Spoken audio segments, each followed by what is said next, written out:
4. Democracy and Divinity. Aristotle described in his Politics the great political leader as a god among men, and stated that, "For men of preeminent virtue, there is no law, they are themselves a law. Anyone would be ridiculous who attempted to make a law for them." Democratic states, Aristotle added, aim at equality, and hence ostracize and banish such men. Aristotle to the contrary, however, such godlike men often more commonly arise in democratic movements than outside of them. In Rome it was Julius Caesar, the democratic champion, who assumed divinity and was honoured by the Greeks of Asia as a revealed god, offspring of Mars and Venus, and universal saviour of the human race. Roman coins, which throughout the Republic's history had on them images of the gods, now for the first time bore the image of a man, Julius Caesar. It was not Caesar's claim to divinity which offended Rome and led to his death, but the claim grounded on his divinity to the monarchy. Although he rejected the title of King Caesar, in receiving the title Dictator Perpetuus, and greeted the senators on a golden throne in front of the temple of Venus Genetrix, seated as a monarch. Octavian grounded his power on his claim to be Divi Filius, the Son of God. The policy of Octavian was to revive and strengthen the old republican forms while preparing for his own apotheosis at death. As the years passed, the emphasis on democratization kept pace with the growth of the divinization of the emperor. The emperor became, in the most extravagant terms, God and Saviour on earth, and the people gained, on the one hand, the empty honour of virtually universal citizenship, and, on the other, the growing religious faith in the divinity of the individual soul. Technical democratization and the actual divinization of the emperor and the deification of man's soul went hand in hand with totalitarian statism. This relationship is a necessary one. Because man is a religious creature, the God concept is inescapable to his thinking. Man will either serve the true God or create a false one. If man removes his gods or God from heaven, he will speedily create a new God on earth. In any system of thought lacking in transcendence, and ultimately only biblical Christianity has a true doctrine of transcendence, power and omnipotence become immanent concepts. As a result, the highest point of power in any system becomes the God of that system. As a result, statism, the most logical expression of that immanent power, becomes the manifest expression of divinity on earth. Thus, as religious unbelief increases, statism increases. To the extent that, in Christian circles, the doctrine of creation, which declares the fiat power of the triune God to create all things by sovereign acts in 6 days, and then to sustain that creation, is denied, to that extent power is transferred from God to the universe, from the supernatural act to natural processes. Political liberalism is thus a logical development of theological liberalism, in that both involve a transfer of sovereignty from God to man, both rest on the concepts of the independence of time from eternity, implicitly or explicitly. Both are indifferent, cool, or rebellious towards the sovereign decree, and favour a democratization of authority as the true ground of civil order.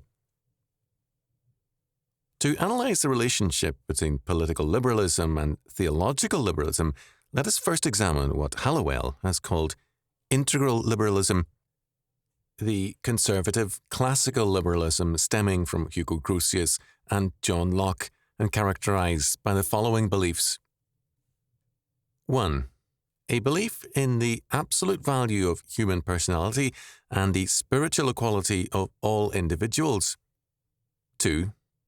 A belief in the autonomy of individual will. 3. A belief in the essential rationality and goodness of man. 4. A belief in the existence of certain inalienable rights peculiar to individuals by virtue of their humanity. They are commonly spoken of as the natural rights to life, liberty, and property. 5. A belief that the state comes into existence by mutual consent for the sole purpose of preserving and protecting these rights. 6. A belief that the relationship between the state and individuals is a contractual one, and that, when the terms of the contract are violated, individuals have not only the right, but the responsibility to revolt and establish a new government. 7. A belief that social control is best secured by law rather than by command. The law is conceived as being at once a product of individual will and the embodiment of reason. The law alone cannot command and restrain the individual, and government under the law is the liberal ideal.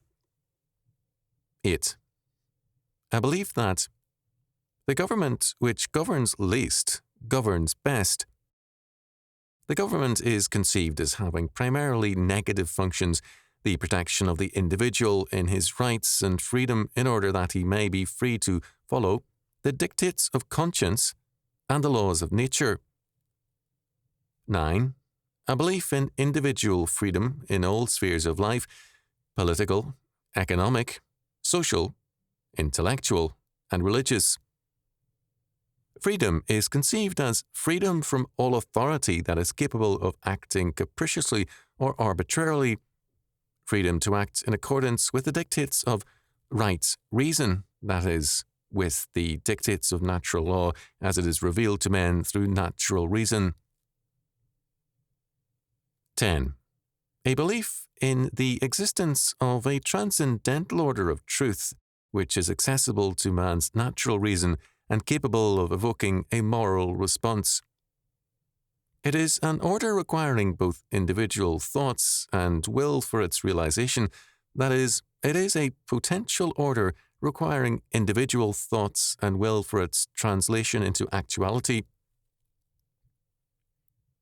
Through his autonomous reason and in the light of his conscience, the individual avoids anarchy by translating the principles of this natural order into practice. The choice between order and anarchy devolves upon the individual and, more particularly, upon individual conscience. Thus, conscience is the keystone of the liberal doctrine. In this classical liberalism, the divine order and God are in the remote background as the insurance agency for man and society, but the real power has been transferred to autonomous man and to nature. Autonomous reason is Lord of creation, and autonomous reason finds its liberal law written into the very being of nature. God may be in the background as creator, but he is no longer the sustainer of the universe. Natural law prevails. The universe is a self-sufficient law realm, and the divine decree and predestination give way steadily to a natural decree and materialistic determinism. Classical liberalism is still prevalent as the political philosophy of non-Christian conservatism or libertarianism, but with Darwin's hypothesis accepted, this position has become an anachronism. The evolutionary post-Darwinian view of the universe robs nature of its deified or semi-deified status. Nature is seen instead as a lawless, blindly struggling energy in motion, creating or developing various forms of life which may or may not survive. If law is to exist in the universe, it must be man-made or statist law. Nature has shown no law-making intelligence apart from man. The high point of social evolution is thus the state. In classical liberalism, because nature's law governed man, laissez-faire prevailed. Nature's law provided the necessary conditions for liberty, and for man to interfere was to endanger his liberty and welfare. Under the post-Darwinian view of nature, for man not to interfere in the blind processes of nature is to endanger his liberty and welfare. Man must guide and control his own evolution, socially and biologically, and the surest means to this is the scientific socialist state. Quite logically, Karl Marx saw Darwin's work as the necessary hypothesis for socialistic theory. The foundation of orthodox Christian political theory is the divine decree and the authority of the infallible Scripture. The foundation of classical liberal political thought is natural law and the authority of the autonomous reason of man. The foundation of post-Darwinian liberalism is the necessity of status law as the new predestination and decree and the authority of the scientific socialist elite of the state. Liberty under gods was the concept of the Christian state. Liberty under nature was the thesis of classical liberalism. Liberty under the states is the assumption of the scientific socialist state.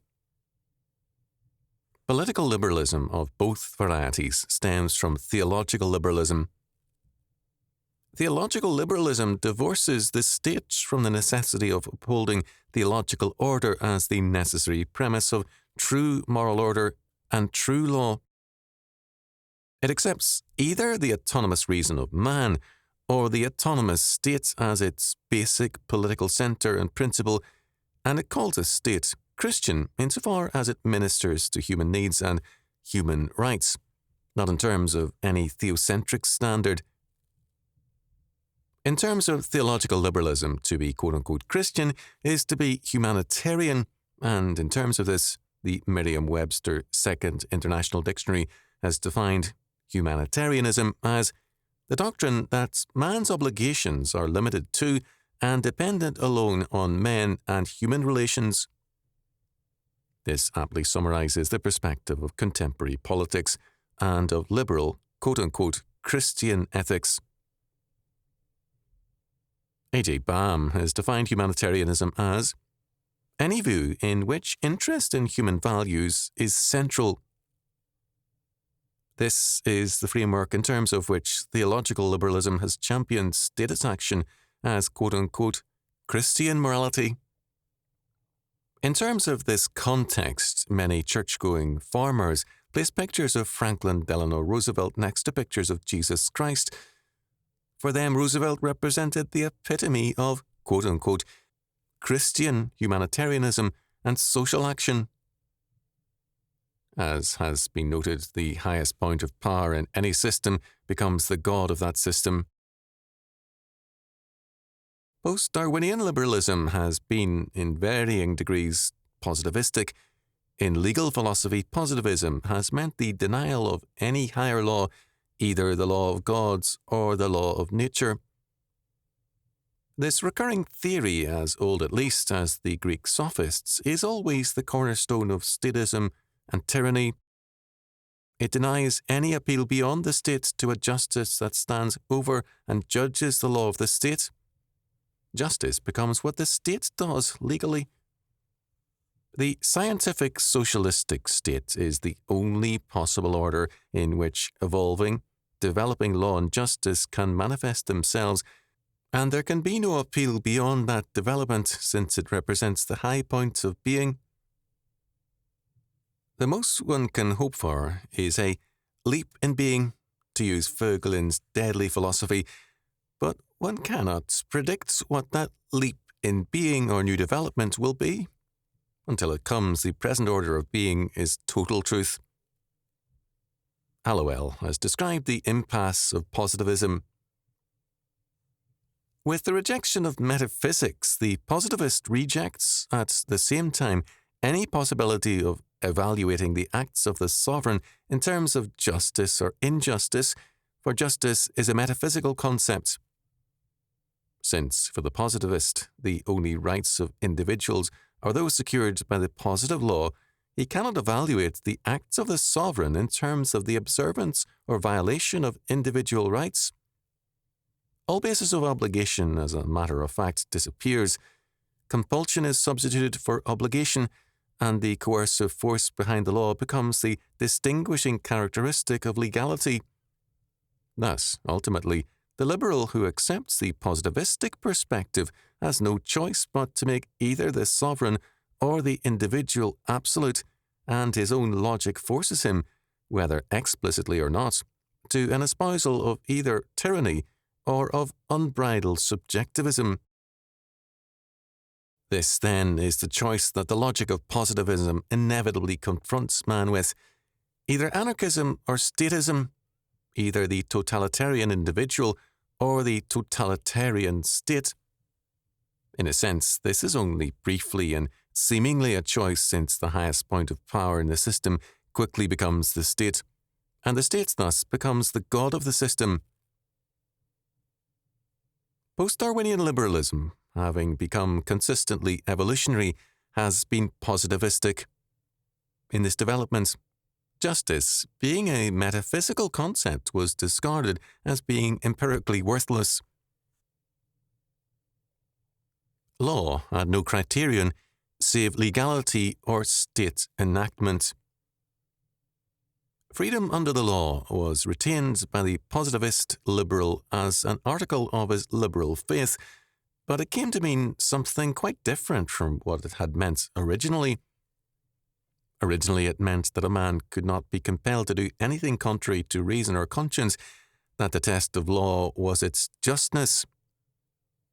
Under the influence of positivism, the concept came to mean that a man could not be compelled to do anything except by a law enacted in accordance with the prescribed procedure, any prescribed procedure with sufficient force behind it to compel obedience. Now, there is a great difference between freedom from unjust compulsion and freedom from illegal compulsion. When the test of legality, moreover, is ultimately conceived as the force behind the law, freedom from illegal compulsion amounts to no more than freedom to do whatever the state does not forbid. This is a conception of freedom much more congenial to tyranny than to the preservation of the inalienable rights of man. But the conception of the inalienable rights of man no more survived the scrutiny of positivism than did the concept of justice. Viewed from the perspective of positivism, the rights of man were conceived no longer as natural rights, but as legal rights. Properly speaking, according to the positivist view, man has no rights at all. What the liberals have traditionally called rights are actually only concessions granted by the state or society. Whatever rights men have are those guaranteed by the law, and since the rights are the product of the law, they are not, properly speaking, rights at all, but concessions to claims which the individual makes and the state recognizes. As concessions, it follows, of course, that they can be withdrawn to the extent that the state deems such withdrawal of its recognition compatible with the interests of the general welfare. Justice thus becomes what the state does, and true law becomes what the state legally enacts, because the state, as the highest point of power, is the god of the system. In any consistent doctrine of God, law is not above God, nor is there a law by which God can be judged, because God is law himself. The modern state has thus become its own god. It is its own source of law. The modern state must therefore become quote-unquote secular. It must uproot within its structure every trace of Christian law, because it cannot permit within itself a higher law as a critique of its being. This destruction of Christian law is done commonly in the name of human rights. It is ostensibly an extension of the autonomous man's powers, an illusory hope, as will be seen. In the process, the old law is treated with ridicule and with transparent contempt.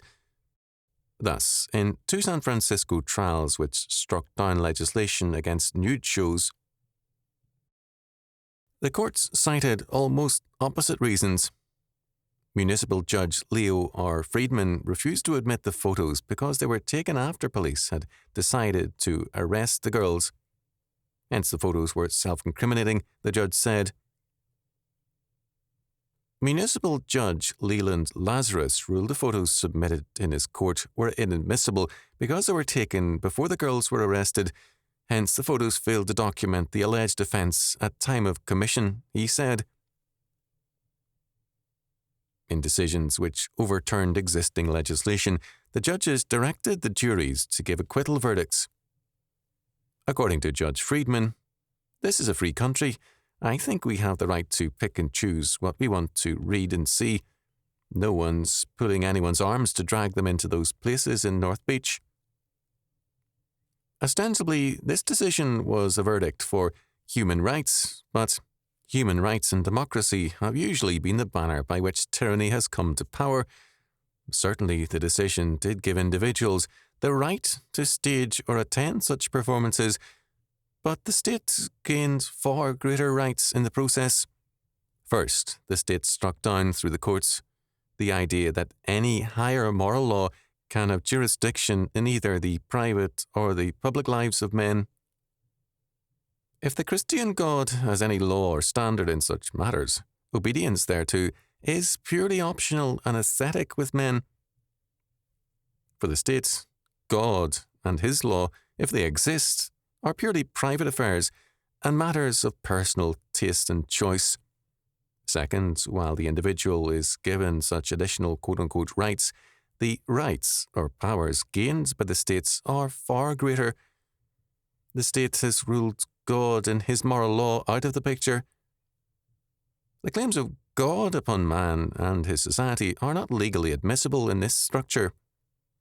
The state supplants God in determining what is right and wrong.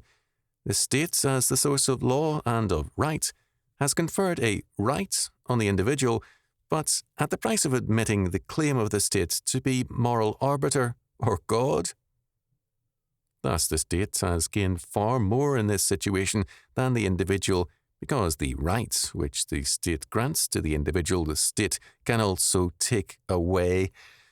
Third, as a result of the priority of the state's moral law to God's moral law, what follows is that every liberty of the individual has been endangered and reduced to state toleration, since the state is thus the origin and source of law.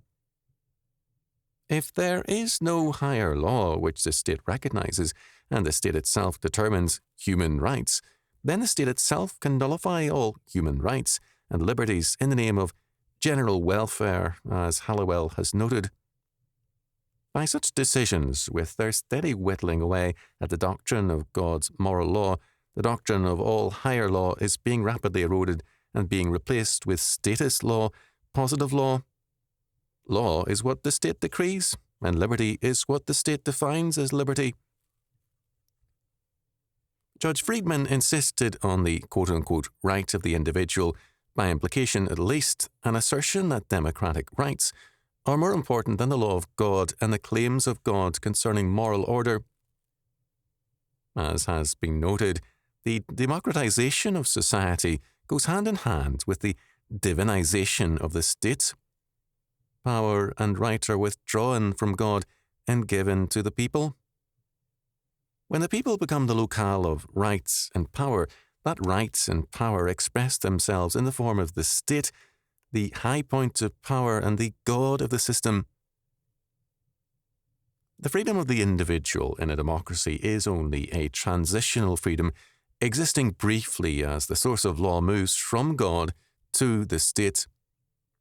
It is impossible for the individual to maintain his liberty very long in a democracy, because power is delegated to the state, to the general will of the democratic mass as it expresses itself in the state.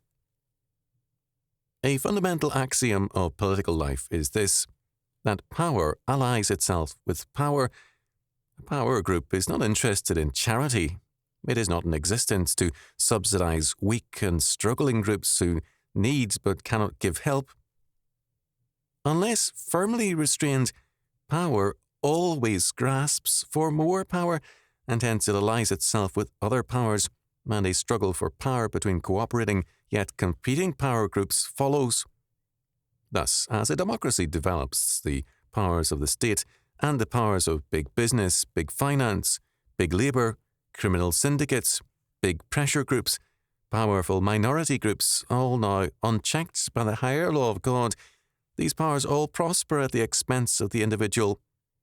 These powers come into being in the name of human rights and ostensibly to further the welfare of the individual, but they then operate in terms of their purely power-hungry drives for total power. This interlocking of power groups against the individual and against God's moral order is called the system. Franklin Hitchborn in 1915 documented carefully the operations of such power structure in his study, The System, as uncovered by the San Francisco Graft prosecution. Any system, as it operates, seeks continual power so that a local system allies itself with a state or provincial system, the state or provincial system with a national or federal system, and this national system readily allies itself with or creates an international system in order to increase its power. This leads either to irresponsible warfare as a result of meddling in foreign affairs or to irresponsible alliances. Citizens are bewildered when they see their state ally itself with the states of an international communist conspiracy, and they regard it as an unwise or foolish act on the part of the state. It is, however, the citizens who are foolish in assuming that the state is their state. By being divorced from God, the state has been divorced from responsibility. It is now a law unto itself, a power seeking more power, a system. The citizen is no more than a short-term ally to power. The real ally is another power group, and the state increasingly knows no politics except power. As a result, it is more congenial to a communist state than to its own people, and the communist state is in turn ready to consider alliances with capitalist states, however dishonestly, in a way that it will never consider alliances with its own citizenry. Because power allies itself with power, the people in whose name the power was seized are, as the powerless ones, always the most expendable. The quote-unquote principles of the power state, whether Marxist, Fabian, Keynesian, or anything else, are always expendable because no law or principle can transcend or govern the new God, the state. As a result, whenever convenient, a new economic policy can be adopted, although a clear-cut violation of professed principle, because power is the goal, and there is no principle beyond power for the, quote, secular state, end quote. The classification of states, therefore, in terms of their economic policies and political philosophies is a classification in terms of secondary differences. The primary classification is in terms of power. Democracy is thus totalitarian. It makes the quote-unquote rights of the people divine right in order to destroy the moral order based on God's revelation, and also to destroy the family and the true church as free and divinely instituted orders. All right and power become statist as a result, and totalitarian democracy results. But if God be God, then man has no rights apart from God, who is the only true source of all right and of all authority. Destroy the authority of God in human society, and the only rights which remains is the right of power, the assertion of sheer force so that might makes right. Only insofar as God's transcendental law revealed in his infallible word asserts that man has God-given immunities of life, family, property, reputation, and worship, can man withstand the claims of the state to be the divine source of all power and right. And the only quote-unquote right the state can confer is a changing and uncertain legal right, which is a tentative right, since it is always subject to cancellation in the name of the general welfare. Political liberalism is, even in its most conservative form, the transference of rights and power from God to man. Instead of asserting the autonomy of God, it asserts the autonomy of man. The relationship of even this simplest form of political liberalism to religious liberalism is an obvious one. Political liberalism presupposes religious liberalism. It requires for its existence a surrender in some measure of the sovereignty and autonomy of God to the implicit or explicit sovereignty and autonomy of man. In the very introduction to Christianity and Liberalism, 1923, J. Gresham Machen made it clear that he saw political and theological liberalism as essentially one. It is ironic that in the very movement Machen began, the voice of political liberalism is occasionally heard, and in the Presbyterian Guardian expresses itself, and it represents no small impudence. The connection between political liberalism and theological liberalism is a vital one.